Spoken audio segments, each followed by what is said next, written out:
amisha abana abandi bavuga ati muryame, this is not good.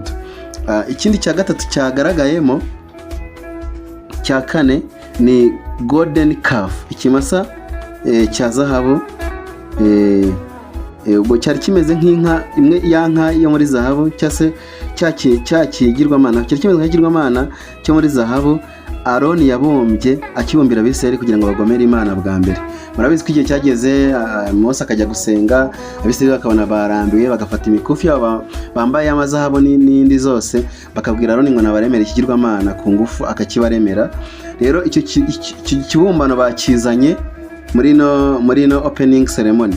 Nabyo urumva ntago ari ikimenyetso cyiza ku bakristo, nko kuvuga ko nyine ari igoma rishya ritangiye, cyangwa se igomwa rishya rije ryo kwerekana ko haje kugomera Imana bundi bushya, cyangwa se bagiye kongera kurema ibindi bigirwamana, cyangwa se hari iyindi mana antikristo mushya